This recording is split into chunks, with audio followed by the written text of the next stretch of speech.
And by the way, we're talking about serious or boat shoes serious today, guys.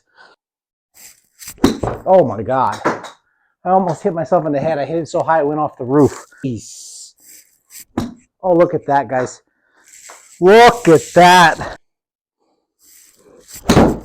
Oh my God, these are butter. Wow, these feel good. Oh, I hit the top of the sign. So that's my 60 degree, about 80%. I'm carried right on the nose at 101. It's about right. 105, 107 outside for a little 80%er, but that's very close. It's my 56 degree now. Again, wedges are always about 80%. No need to swing like a maniac unless you're trying to go over a tree or you have some crazy carry downwind and you're taking club down and you're trying to go after it, put more spin on it. But you don't ever want to do like a long drive contest with wedges, right? Wedges are about feel and about control, right? You always want to live in like that 80% world.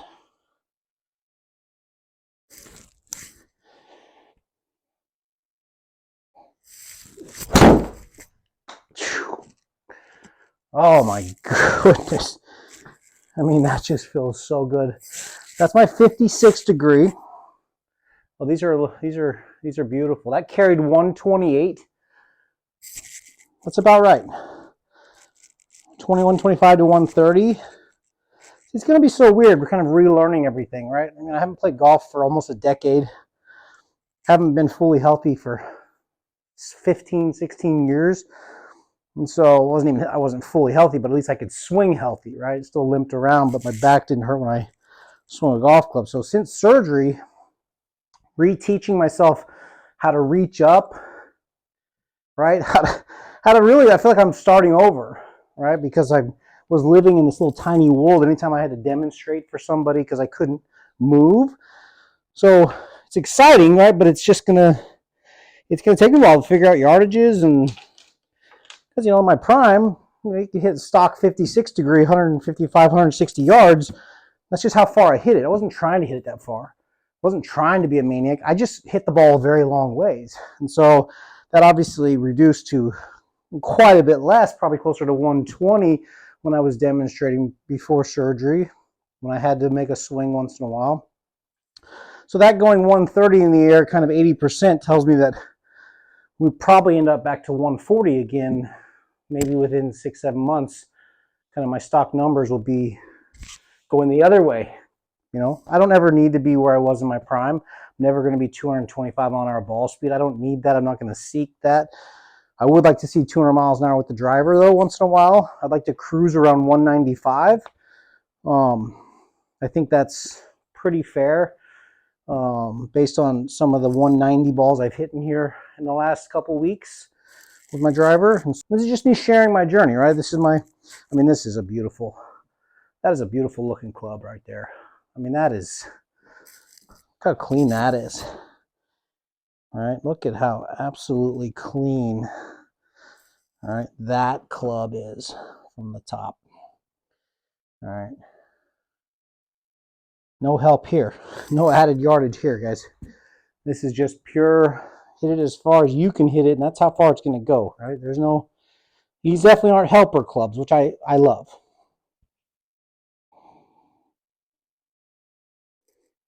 Yeah, I was kind of ending here before surgery. I couldn't reach, so now I feel like I can almost get up to 11 o'clock or so. It's exciting, right? It's just different. It's been a decade, right? That's better. Whew, that's high though. Goodness gracious. Oh, that's pure though. Holy crap, guys. Whoa. 120 ball speed, carried 170, quarter of a yard of draw spin on it. That's my pitching wedge, as you can see. And these aren't helper clubs, guys. These are just about as bladey as they get. That felt good. So, only thing we're missing is my gap wedge. Clearly from 130 to 170, sand wedge to pitching wedge, you need that 150, 153 club. With my 52, we're still waiting on that. Now, I'm wondering if that's because I'm reaching higher now, right? Going back to my old, almost 20 years ago, 06, 07, 08, especially 07, 08. I mean, I was almost a plus 8.5. I mean, it was crazy. Everything felt like a par 65. That's when I shot 60 3 different times in 8 months. This feels much different than anything has in the last 10 or 11 years or more. And since surgery, obviously, everything's different, but wow. Hit that one lower just to see if the machine would actually do it correctly, and there you go. So that ball carried 186. Hit that one lower. Put a little less spin on it, a little lower launch angle, 185 carry. Almost the same ball speed, but 13, 14 yards more carry, because in the room, again, when you balloon it, that was less ball speed and that carried closer to what it would have on the course, 186. Gosh, look how beautiful those things are. I mean, there's just not much to these. By the way, I'm loving that these balls are not hooking. Right? That's exciting, right? My prime, I never hooked it. A missile or a push. Same thing I like to have with Juju, right? As I was demonstrating shots on the occasion when I had to do that in the last 10 years, especially the last 7 years, when the back disease really made it, you know, we found out we had a broken vertebrae, and I never knew, which is why everything was so difficult. Everything, when I missed it, especially off the toe, was a hook. And that was, you know, something obviously was frustrating because it was due to physical limitations, but to see these balls going so straight, even on the occasional toe ball, that is exciting. That is exciting.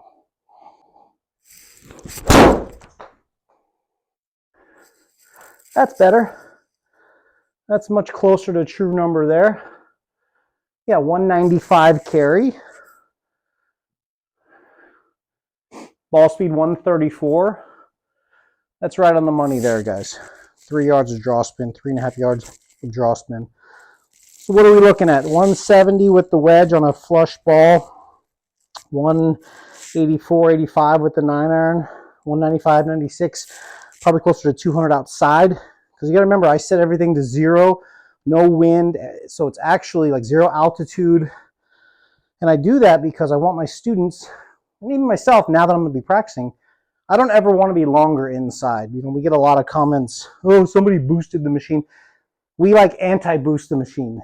The worst thing that can happen, especially my own flesh and blood, my daughter,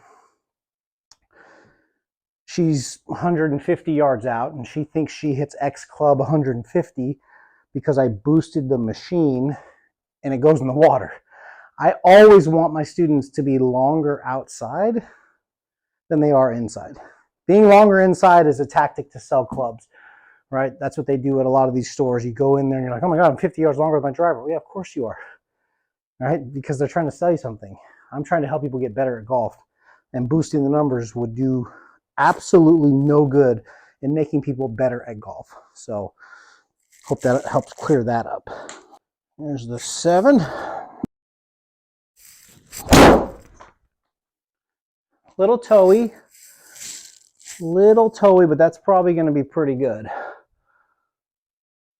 I carried 217. Again, that's my 7-iron. 138 ball speed. Yeah, pretty good numbers there. 3 yards of draw spin again. Very good. All right, 6-iron.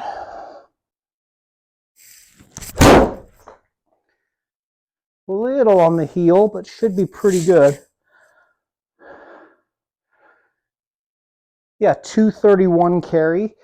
I love how high these balls are going. Yeah, 147 ball speed with a 6-iron. Carried what did that say? 234 or something like that. Something in that world. 231, 234, something like that. 5-iron.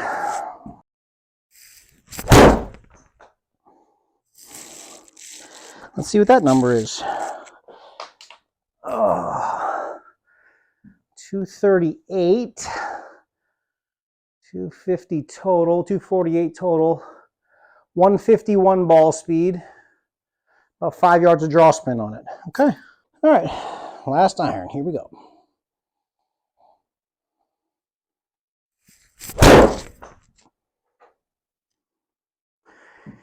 It's a beautiful high 4-iron. I mean, that ball's going to land so soft, which is what you want. You want a long iron to come in so high. That ball went 257, 156 ball speed, and it carried 245.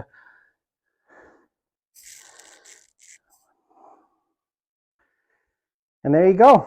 There's my lob wedge through 4-iron.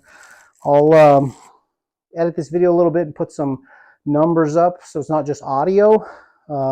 Excited about these clubs. They feel really good. And I'm excited about where I'm going with my swing. So thanks for all the support. Excited to start posting some vlogs. We're going to do a ton of golf this year, posting full rounds, matches, scramble stuff with Juge and some other people. So excited for this year. So have a great night.